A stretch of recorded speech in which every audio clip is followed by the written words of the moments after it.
বড় চিংড়ির আপডেট যারা জানতে চাইছেন যে এগুলোতে আসলে বাচ্চা দিছে, ছোট ছোট গুড়ি গুড়ি পোনা আছে পানির ভেতরে সাঁতরাচ্ছে। দেখুন পানি একদম ক্লিয়ার, কারণ এখানে ফিল্টার ছিল। আর মাছগুলো দেখতেছেন যে ঠিকঠাক আছে।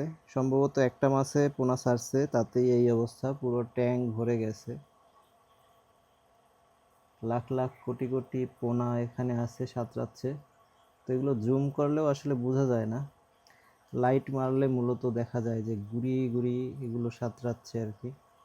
আর এয়ার ফ্লোর কারণে এগুলো আর কি এক জায়গায় দাঁড়াতে পারছে না। তো তারপরও একটু উঠাইয়ে দেখি। এটা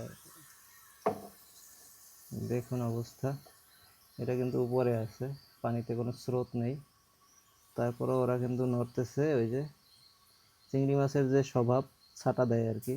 ছোট ছোট বাচ্চারাও ছটকা মারে পিছনের দিকে যায় আর কি। ওই যে দেখুন লেজগুলো পানি কালারের, আর ছোট ছোট মাথা দেখা যায় শুধু।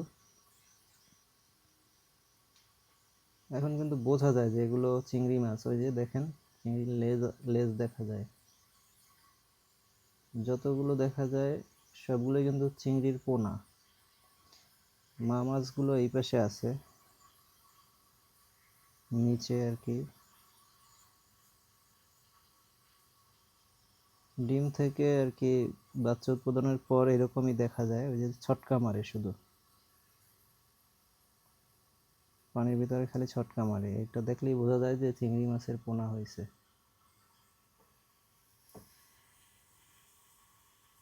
লাইট যেদিকে যাবে আর এই চিংড়ির পোনাগুলো সেই দিকে যাবে। দু একদিন এরকম থাকবে আর কি, এরপরে আসবে না। তো দেখেন যেখানে লাইট মারি ওইখানে কিন্তু অনেকগুলো জমা হয়।